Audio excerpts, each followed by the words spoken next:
afternoon, everyone. I just want to thank Dr. Andrew and the board members for their hard work and dedication for putting this all together month after month. So I know it takes a lot of extra work, and just writing the minutes, it takes some time. So thank you guys, even for the awesome food and all that. So if you guys don't know me, my name is Eric.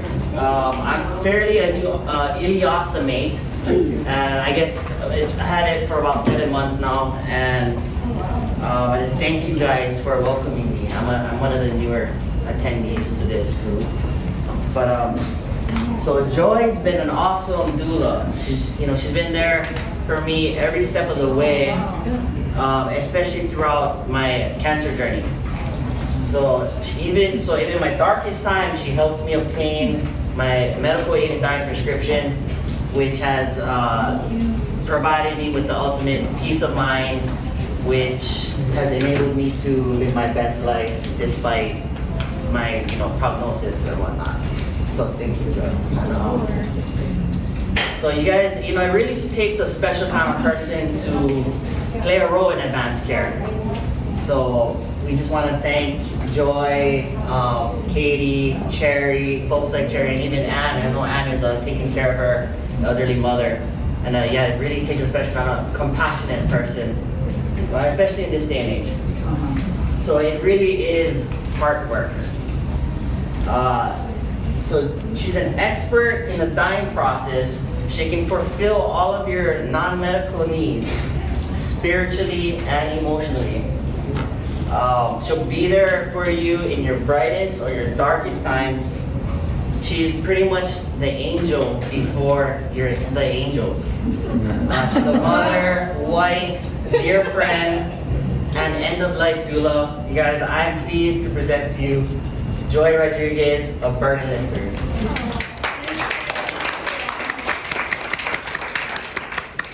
Gosh, that was a great introduction. Okay, so you guys have this piece of paper in front of you. Well, this very large stack of papers in front of you. What we're going to try and do, Katie and I today, is we're going to try and go through these 5 goals of what a doula is, what is medical aid in dying, the choices you have for hospice, and Katie, of course, thinks that Bristol is the very best choice for what you have for hospice.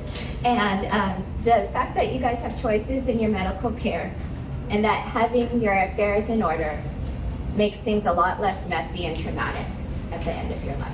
And so, since we're mainly talking to people that are not at the end of their life, we want to really reiterate that this is all about the advanced planning. Okay, so we're all going to die. But what I would like to focus on is not the how, because the how is kind of incidental to the who and to the what, right? Who am I? Who do I affect? What ripples in the pond of life do I make? And this isn't just your legacy work, what you did as a profession, how many children you had. This is, did I merge lanes kindly on my drive over? And do I take the time to make eye contact and say hello to the people around me? How am I affecting my world around me? And what positive legacies do I leave behind? What traumas am I causing? Right? And how do I resolve my own traumas that I've acquired through the course of my life so that I can leave without burden? So preparing for your death is all about freeing yourself to live more fully. Okay, with that in mind, we're going to go into turning the page. Breaths. So there's this great book. I don't know if you guys have seen it, if you've ever bought it for your grandkids or whatever. It's another variation on the ABC book. So this is Alpha Breaths, and it's the ABCs of mindful breathing. So if you guys would join me in a little bit of mindful breathing, I promise it's only 3 breaths. I'm only gonna ask you for 3. So, I grew up in California, in Santa Cruz, where the redwoods grow. And so I'm particularly attached to this one, the redwood breath. Breathe in and reach your arms high like the branches extending to the sky. And breathe out and imagine you have roots growing from your feet deep into the earth. Okay, only 3. Ready? Imagine yourself a redwood. Breathe in, stretch yourself high. Breathe out, put your roots deep into the soil. Breathe in, stretch yourself. Breathe out, put your roots deep. Breathe in, one more time. And out. Here we are, grounded in this moment, in this experience, in our gratitude for each other. Thank you. Thank you for giving me your time and this platform. Okay, what is an end-of-life doula? So this I'm not going to go through very much. You guys can read as you choose. But an end-of-life doula is someone who fills your care team. So some of you may never meet an end-of-life doula, and some of you may find someone of my career path very helpful to you and your family. So it is not like everyone's going to need a doctor at some point in their life, right? It's not that. It's someone who fills the holes that you otherwise might have, and it's non-medical. So that's what an end-of-life doula does. We'll skip the medical aid and dying right now. Sorry, it should have been the page before. Okay. So then we're talking about your support team. So if you go through this list on the left-hand side, that's the support team, and you think about what you have in your support team. Well, you're there, right? No matter what, you're your own best support, your own best advocate, your own best ally.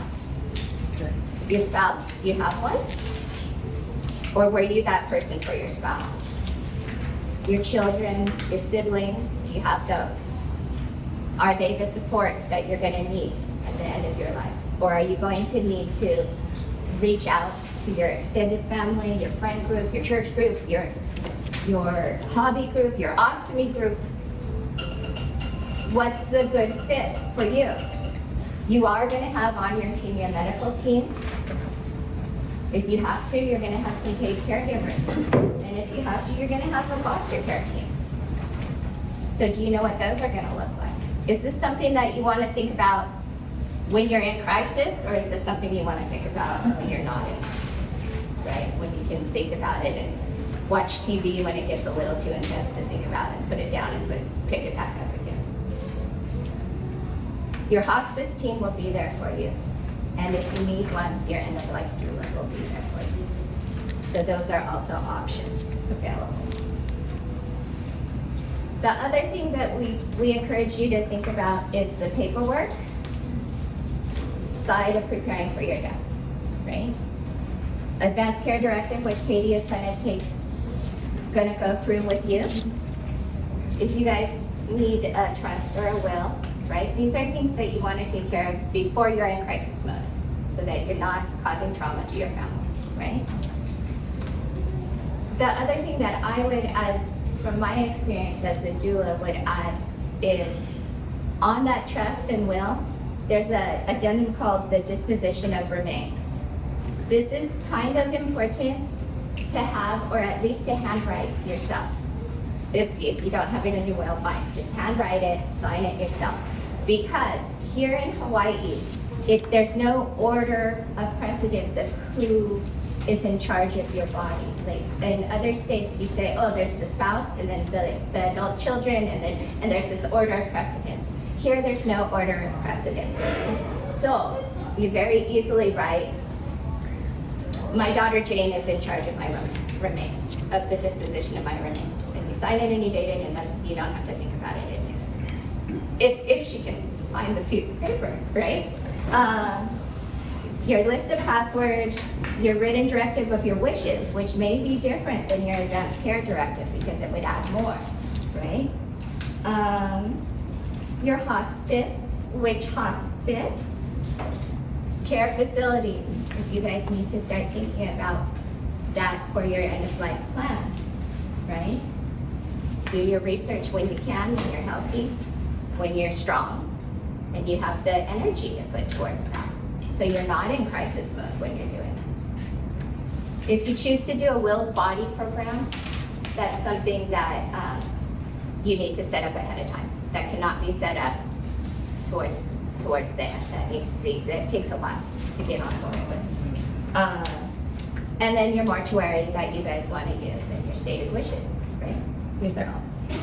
So at this point, I'm gonna pop over to Katie to go through the Advance Care Directive and any conversations about Bristol Hospice. Thank you for having me today. Excuse me. So what I like about what this wonderful woman has talked about, and I do want to say that from a hospice perspective, I have worked with her before in supporting a family that decided to do the medical aid in dying. It was an absolutely beautiful experience, and I'm so grateful for what you provided to the family. And so I can speak on that from the hospice care team side, just the benefit that she provided, the support and holding that space, which I think is so important while we're in that space of grief and the planning. What I do like about the part that we have right now is that we have an opportunity to plan for what I call end-of-life planning. I've done it myself, having lost my son so early, realizing that tragic things can happen. I wanted to make sure for myself that I had everything in order. A part of that is one of the paperwork that we have is like a Hawaii Advance Health Care Directive.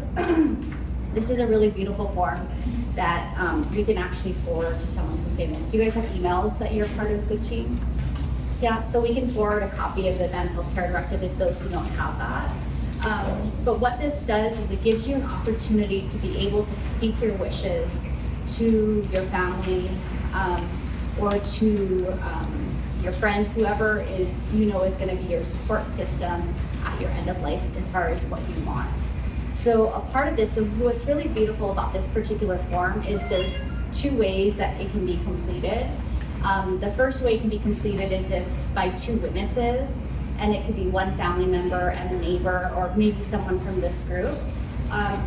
Another way it can be is being notarized. So if you don't have a durable power of attorney, which is the durable power of attorney actually speaks on the financial side of things, which I do want to say very, very, very important. I work with a lot of families that don't have that particular piece set up. And so that gives whoever you have decided the opportunity to go and pay your bills. So they can take this form and go to the bank when the doctor writes a note saying that you're incapacitated and can't speak for yourself. And they can go pay the bills that have to get paid or take care of any kind of real estate types of things. So that DPOA is going to go hand in hand. So usually what I tell people is if you haven't started this process yet, the best thing to do is you get your DOP, the DPOA papers, which I can also provide, and you guys can get a copy out to you guys if you don't have that already. Along with the Advance Health Care Directive, the disposition of remains actually have a form that people can sign to, and you can actually get it notarized all at the same time.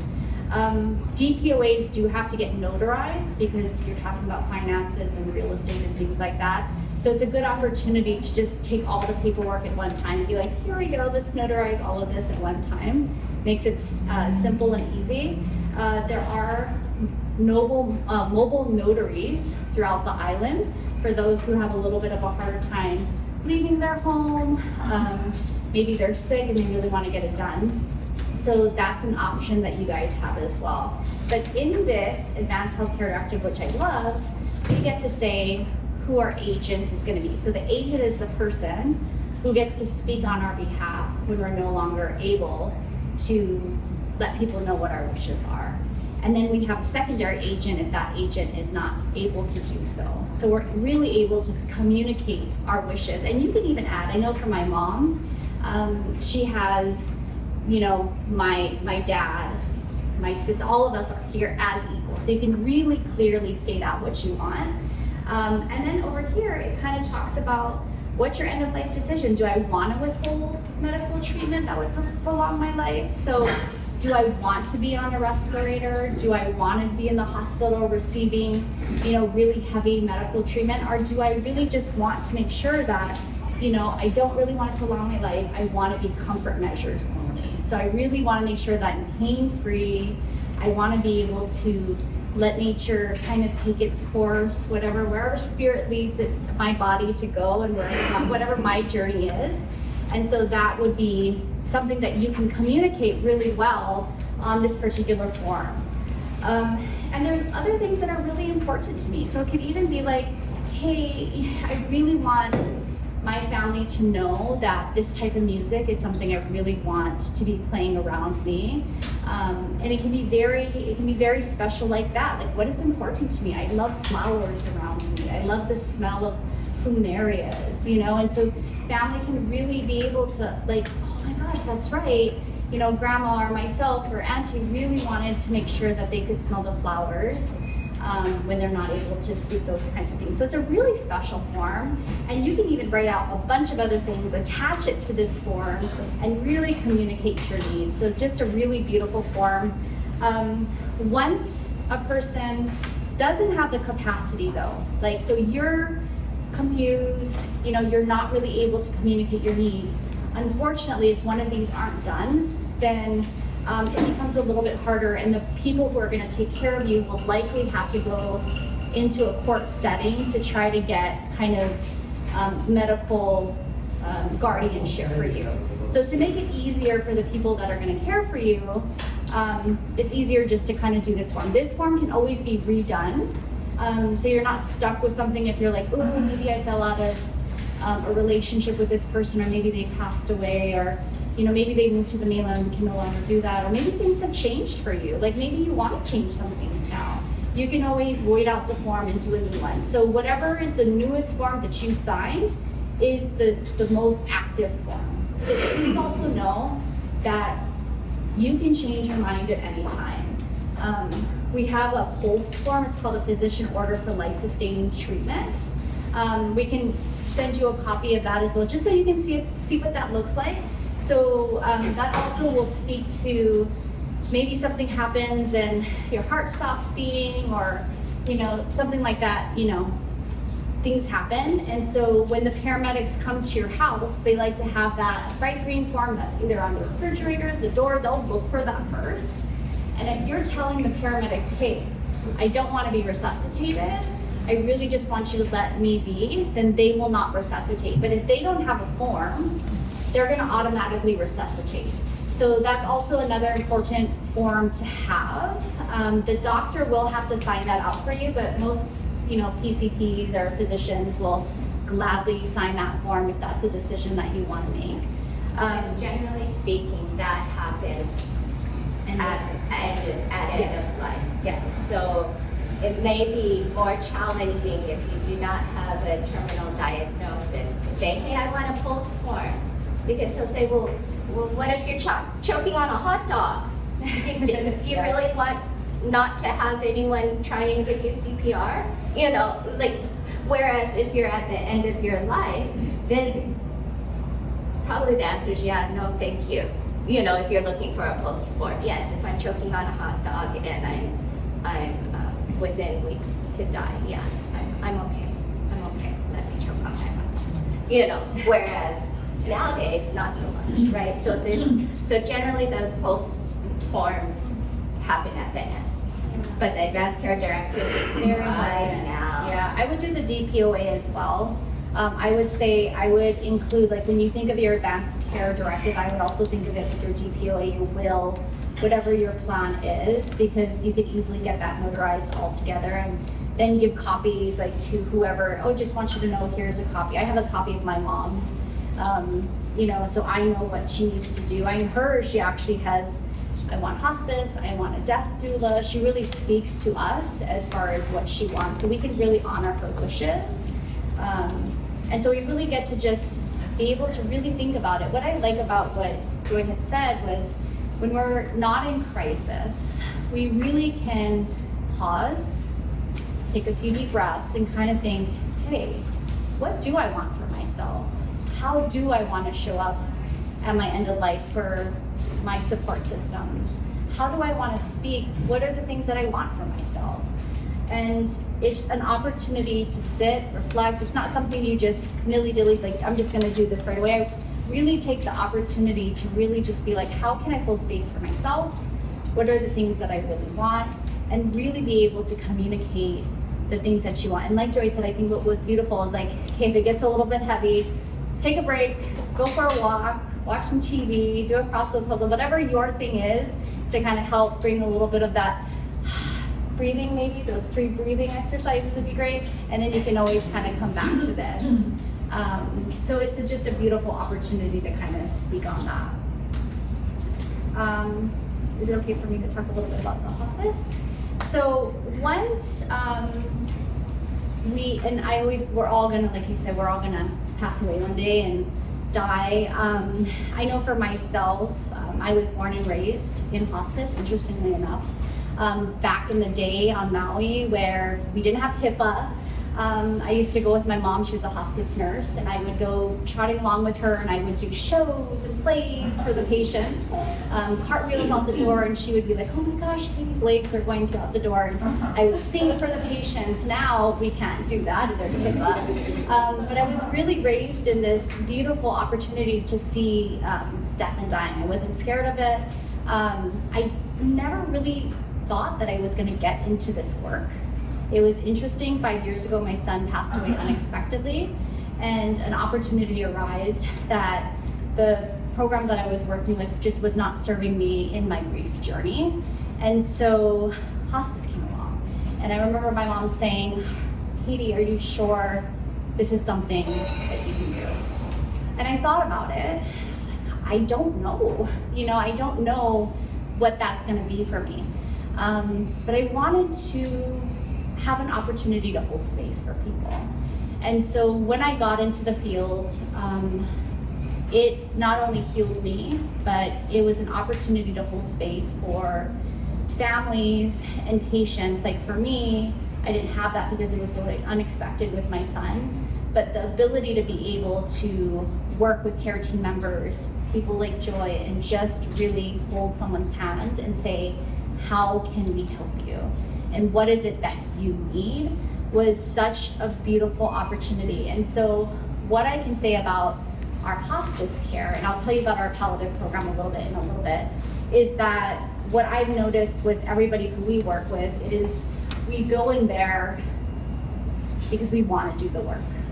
Hospice is a difficult job to have.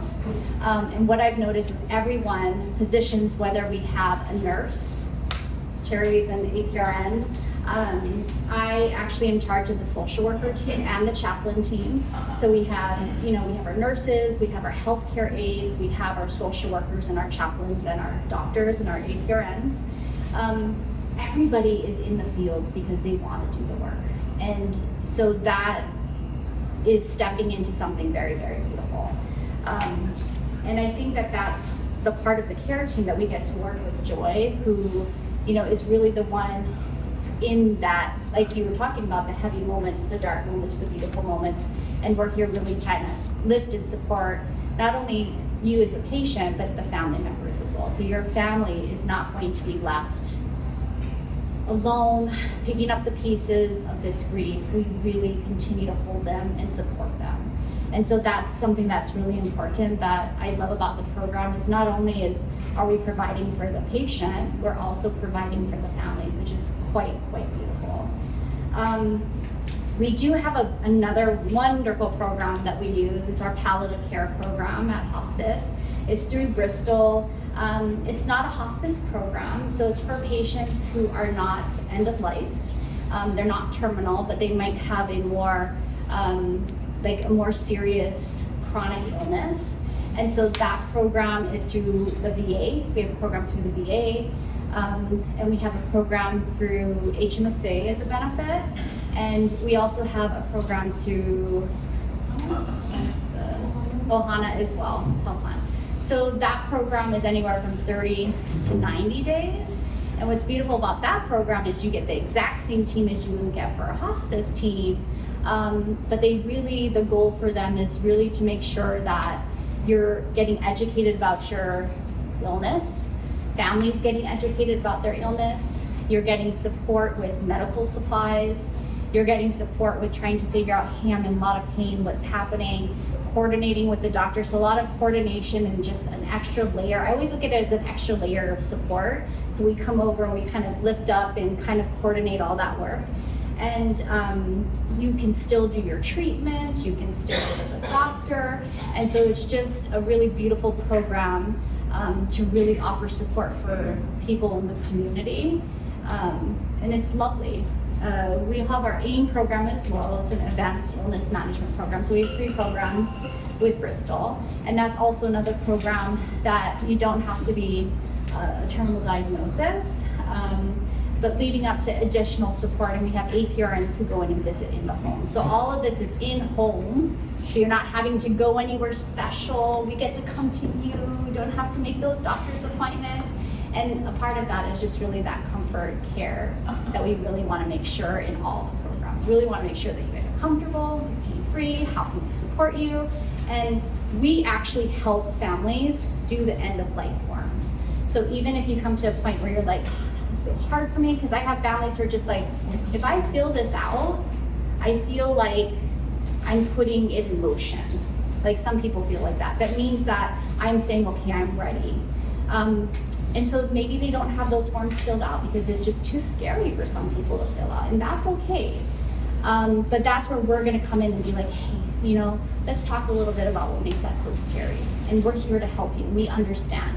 And so we will definitely make sure that even if you don't have those forms, we're gonna sit with you, we're gonna help you fill those out, and we're gonna offer that support. So it's just a really beautiful opportunity just to love on the family and love on you. That's how I see it. Like, we just want to love on you. And that's what I feel like going into a family. It's just such an honor. Like, I'm always just like, what an honor to be able to do this job. What an honor to hold space, and what an honor to work with such incredible human beings who have made this their life passion. It's just truly remarkably beautiful. And there we go, that's what the universe is saying. It's seconding the motion. Chris, did you have a question? Yeah, what you're talking about just now, about helping to fill out those forms, how would someone go about doing that? Just contacting you, or? So usually when you enroll in the program, like if you're a part of one of the programs, our social worker will do the forms for you. But I think Kokuamau, did they help with? So Kokuamau is a beautiful organization. They're a nonprofit. What is that? Kokuamau. We can send the information to you folks afterwards, and you can At actually. the bottom of the form, Yeah. on the 3rd page, it says Kokuamau. On it, the 3rd page of the Advance Care Directive. I think, right? Let's see. And so Hope, the lady that works for Kokuamau, will meet with you and do one-on-one classes. Local and Black doulas will also do that. And if you're a part of the HPH system, they have people that will meet with you. If you're part of the Kaiser system, they have people that'll meet with you. So it's something that you can contact your primary care doctor and say, hey, I want to do this. Is there someone that will meet with me? And generally speaking, it's free. Waikiki Health and even Waianae Coast Comprehensive Health Center, they also have case managers that will help to fill out that information, as well as like long-term care with Medicaid. So that's an option too. The phone number is not on here, but we can shoot you guys over the phone number. But if you just even Google Kokuamau, they have all the information on the POLST. They even have the mortuary forms that people can start to look at what prices are and what does that look like for me. They have a lot of information on their website. I actually use them all the time to download information. That's the resources that I gather to give to my social worker team to communicate and educate to our families. So they're our direct paper resource. That's where we get it from. So They're a great clearinghouse of information. So if you've never browsed their website, it's worth your time to just go through and browse it. And they are not for profit, so they're not in there trying to sell you products. It's just a really good clearinghouse for information. Thank you. Do you want to talk about Bristol? yeah, so Bristol, we've been around on the island for 14, 15 years now. It's, you wouldn't, sometimes people are confused, oh, I've never heard of Bristol, but we've been around for quite some time. Our main office is actually across from a local tower. The way that we do our work is a primary care physician does have to give us a referral. People can do a self-referral, but if we get the self-referral, we'll find out who's your primary care physician, who's your oncologist, who's your, whoever that doctor is, and then we'll contact them and say, hey, by the way, we received your referral, can we talk a little bit about this? And then from there, our team, Cherry and I have multiple jobs at Bristol, but the one job that I have this weekend is what's called a liaison. And so we provide education to you on the programs that we can offer based on what you're kind of looking for. Bristol is phenomenal. We are throughout the entire island, so we go anywhere. We even have, patients who are unfortunately in cars and don't have homes because we just don't feel like just because you don't have a home, you shouldn't have the support that you need. So one of the things that we do is some families are like, oh, it's really difficult. I don't know if I can take care of, my loved one because maybe something wasn't set up. We also help to find placement. So there's care homes that have placement, there's nursing facilities, maybe other family homes. So we really help to make sure that we help you at the end of life to be in the best place possible to provide the best care. So we go anywhere, which I really appreciate it. So we have, a ton of nurses, social workers and chaplains. I have 14 social workers on my team. I have 10 chaplains on my team for the chaplain side. And so it's just an opportunity to really collaborate, give you the support that you need, and people have been happy, and I'm glad that we can provide that support. We really support from the time of referrals. We even help people to get home via, transportation. We'll get you set up. We do durable medical equipment for free. So a little bit about hospice, I'll give you that information is, hospice is a Medicare benefit, but HMSA and other insurances also cover it if you're under the age of 65. And so they will cover the care team for free. There's no cost for hospice services, none. There's no cost for supportive care services through Bristol. So you essentially get a care team, a medical care team, the social worker, the chaplain, a medical doctor. 24/7 is the hours, so you can use them as an urgent care. So if someone has shortness of breath, or maybe they fell, or maybe they're hallucinating or having a hard time, they can call our 24/7 line, and we triage nurse to the house. So there's not having to go to the ER or to the hospital if you're feeling sick, or maybe, something like that. We can go in and check and make sure that you're okay. And then we offer medical supplies. So ostomy bags would be covered. Insurance, you would have to pay out of pocket for that. If people have wounds, we have a wound specialist that we work with. We provide APRN services, things like that. And we also have hospital beds, wheelchairs, walkers, everything like that is covered for free. So you don't have to worry about having those things in place. We will get those in place to make you comfortable, and it is a part of the Medicare benefit. So it's just a very inclusive, beautiful program. And then we work with people we make referrals, and we try to help as much as we can. So would you get a referral, for instance, I'm thinking of me personally, so I would go to my primary care to get a referral to you Yeah. to set this all up. Absolutely. Okay. Yeah, And so sometimes, maybe it might be a little bit too early. So what we can do is we'll send a nurse out to assess, to be like, are you at that level of care that we need to be to provide that, hospice benefit? And they'll give you, okay, hey, yep, you are approved for this, let's get someone on if you want. So we will never get services on unless you're like, yes, I want to get services on. The one thing about hospice to know, and supportive care really, is you are in charge of yourself. So at any time you want to change your mind and you want to get treatment, or any time you want to change your mind and just say, I want to go to the hospital. That can be really scary for some people. You can change your mind. And so no one's really stuck into signing something, which I love. But when you are at the end of life, we're here to really hold you, carry you every step of the way. So it's very individual based. We really want to make sure that you know what you're getting into.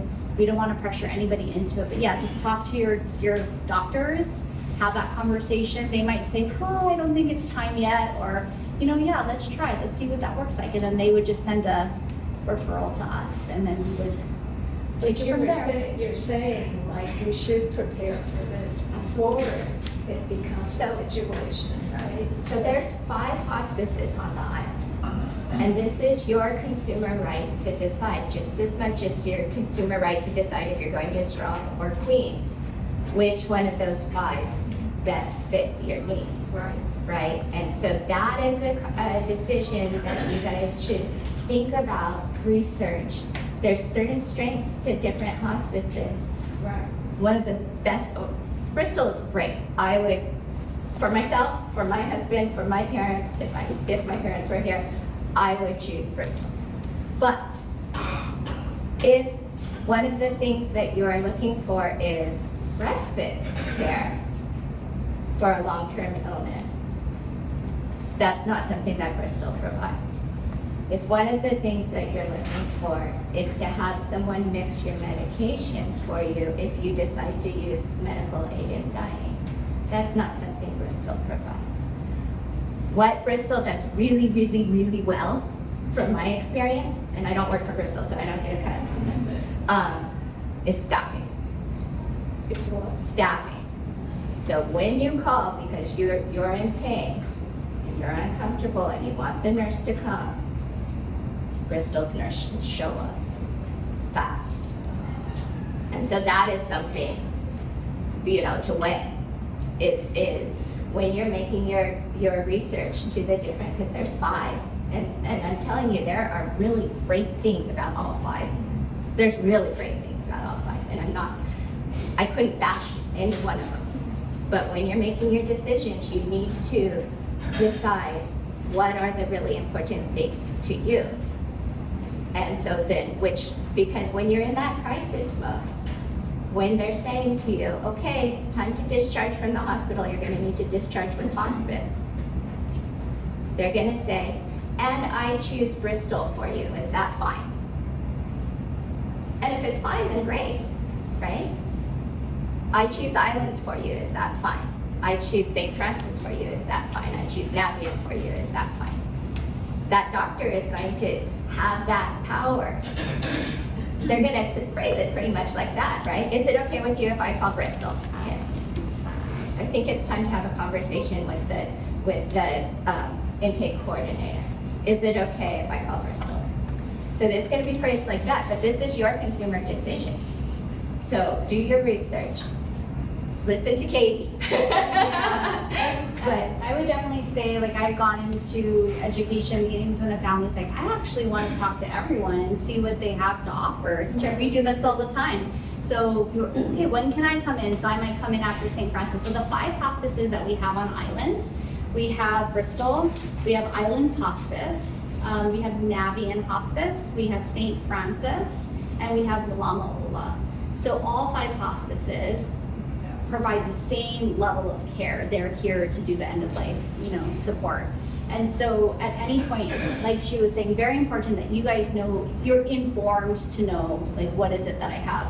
What should I know about end of life? So you can say, oh, I'd actually like to meet with these ones and have a conversation. So someone like me or Cherry, which we do, Cherry works on the weekdays and I work on the weekends, we'll come, whether at your home or whether at the hospital or whether at the care home, we come to you and we're like, okay, let's talk about what are your needs, what can we offer, this is what we can offer, and you can get that from all the hospices on the island if you want to. Sometimes they're like, I just want to learn about this person, and and then you get to make that choice. And so, I always say you always go with your gut and your heart and whatever you feel the most comfortable with. But just know that hospice in general is just a beautiful, beautiful program.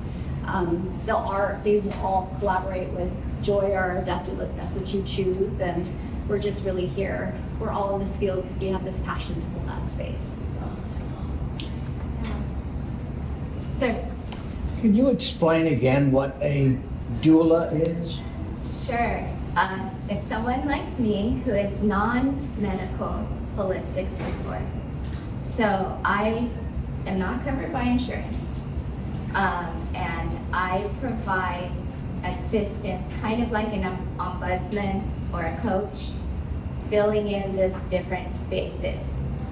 One of the ways that I fill in the different spaces is if you opt towards medical aid in dying as a choice to have still in your toolbox towards the end of life, then I can help make it smoother in getting that resource.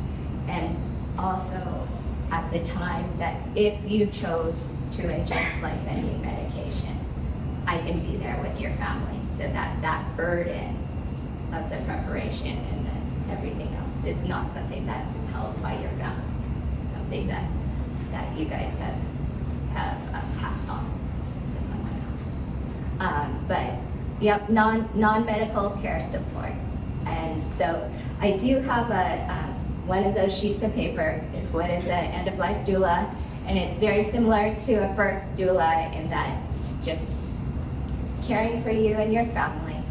And another thing that I've noticed that has been particularly beneficial to my clients are the ones that have large families, because there's lots of people who care very deeply about what's happening to dad, right? Lots of people. And so then they all want to be at the doctor's office having the appointment, right? They all want to have a say in all of the decisions. And then the same story needs to be repeated over and over and over. And the medical office has so much available space. So having a doula to help coordinate all of that love into an organized agreement is really beneficial to have. Two things. Are there any will body programs in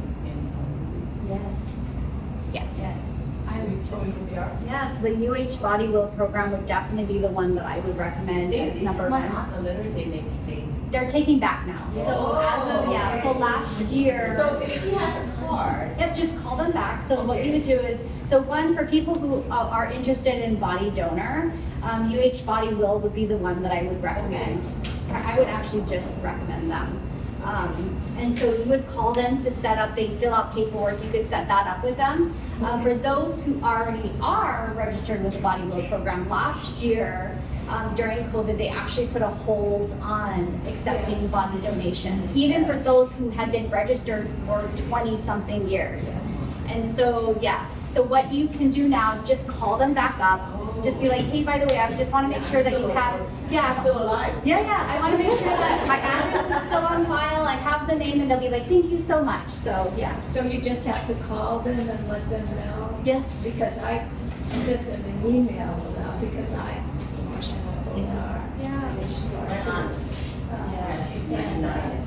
Yeah, just call them. They pick up. They're very lovely, and they really appreciate it. Because as a social worker, I'll call and be like, "Hey, I have my patient. I just want to confirm you still have them." They're like, "Oh, thank you. Okay, great. What's the new address and phone number?" So, And I think the best part of that is that they possibly could cremate your body for free.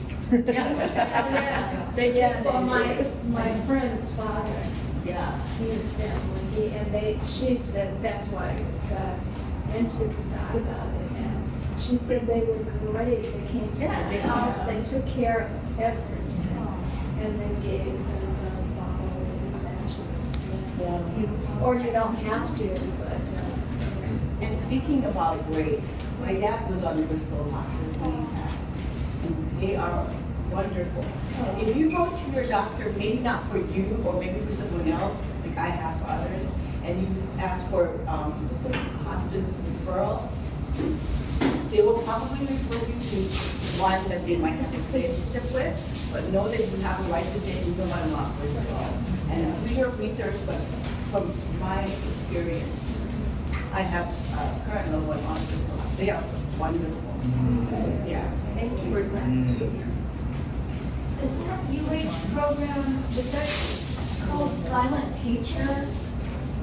I think it's the Jobson. Yeah. Through Jobson. To Jobson. Jobson.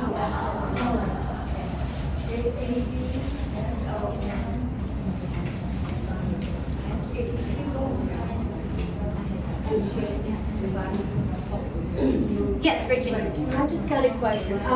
So do you think donating your body is worth more than donating your body parts? Like, I'm an organ donor. My sister wants to do the body thing. I want to do what's going to do the most good. Okay, so I actually was just mentioning something to her. Sorry. So there is, and I don't want to, I'm not going to say the name of the organization. Yes. But if you were to do your research Yes. on the body parts place here in Hawaii, you'll find out some things that may not be the best. So I know. Makana Foundation or something like that? I'm not sure the name of it, but I know that it's more so of a brokerage. No. We just want to make sure, as a hospice patient, I mean, not hospice patient, but as a hospice social worker, liaison, I want to make sure that my patients and their loved ones, the love is going into that space of end of life. You know, having lost my son, that is so important to me. I know how important that is. And so I only give the referral of the UH Body Will program. I used to before, found out the information I need, I found out, and I said, nope, and I tell my social workers, do not provide this resource anymore. So we only do UH Body Will from Bristol. Good to know, thank you. Now, the organ donor though is different. That's a different, when you Organ put it donor on is your, different, on on your your driver's card. license, that's a completely different system. Okay, because that's what I'm interested in. Oh, that's really. fine. So that's through Legacy of Life. So Legacy of Life, so let's say you're a body donor. What they'll do is depending on if you're in the hospital, I think it works a little bit differently. So if you are in the hospital, they'll call Legacy of Life, and then they'll harvest the organs, take it to where they need to, but you can still be UH Body Will to do other things. Oh, is that they want. right? Yeah, So right. I So can do two things. you might be able to do two things Oh, I'm so depending on flexible. it. Thank you. Yeah, so I mean, I'm a body donor too, I'm all for it. So, yeah, I think it's amazing. It's just more so when you die choosing, let's say you're not a body donor, like a organ donor. There's other places you can be like, oh, I want to donate my body. So there's other ones out there, but UH World is the one to go for. Okay, thank you.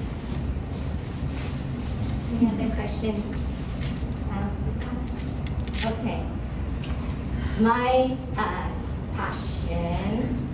passion is the Our Care, Our Choice app. And that kind of what brings me to the table here.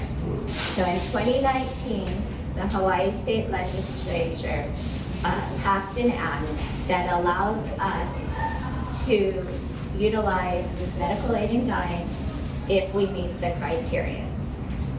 And then in 2023, it got improved to improve access. So now, what we're sitting at right now is we have the option. Now, this is not a requirement, and at no point in your process is it ever something that is fixed that you must do. You have the option, if you are a Hawaii State resident, over 18 years old, mentally capable, that's a big one, and a prognosis of 6 months or less to live. So even though our buddy in the back corner there looks awesome, that guy's on borrowed time. So he was able to qualify for medical aid in time. And to be able to do that, he had to find an attending provider who would attest that he was indeed 6 months or less to live. He had to meet with that attending provider. Then he had to meet with a consulting provider who would agree with that attending provider. Then he had to meet with a psychological evaluator who could be a licensed clinical social worker, who could be a psychiatrist, a psychologist. And APRNs can also do the, they can also be the doctor, the medical provider for those 2 doctor spots. So APRNs can now be the consulting Yes, since they changed the law. since they changed the made law. that change. Yeah. Good to know. Yeah, it's a really great thing for increasing access.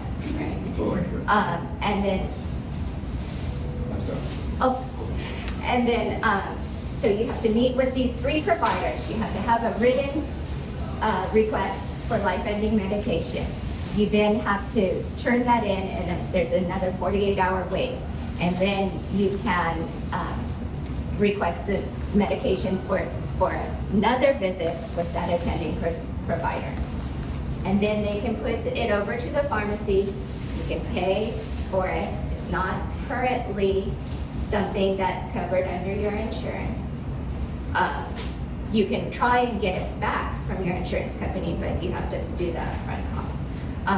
And then you can take it home and ingest it when you choose to ingest it. So what a lot of people choose to do is they go through the process. So when you have your diagnosis, your prognosis of 6 months or less, majority of people at that stage are still have more energy than they will further along the line, right? You'll have more energy when you first get your prognosis than when you're further along the line, than a couple months later, right? So what I would recommend is if you guys get a prognosis or you know someone's in path, you start doing this process. And then you get to the point where you've had your second visit with your attending physician. It's all sitting there and it's ready. And you've paid nothing at this point except all of your time, because it's a kind of a hassle, right? And then you let it sit there. And then you live your life with the knowledge that if things get to a point where you're like, my quality of life is not there, my relationship with the Spirit, with God, is somewhere where I feel like I'm comfortable doing this. My relationship with my family is somewhere where I feel like I'm comfortable doing this. Then you can think about filling it, paying the money for the prescription. But if you don't do all of these steps when you have energy and you have the capacity to take care of these things, if you get to the point where you're like, hey man, I want to check out. I know we have this thing called medical aid in dying. I want to use it. One, you're putting a level of chaos on the end of your life that you maybe didn't need to put, right? And 2, you're racing a clock, both from your physical ability and from your emotional ability. You might just get too tired to be able to do this process because it's hard. So that's my soapbox. So thank you for your time for that. But those are the takeaways that I would love for you to have from this. Thank you for letting us talk at you for so long. But choose your hospice. Choose Bristol. Get your forms done. Get your forms done. Plan ahead. Plan ahead.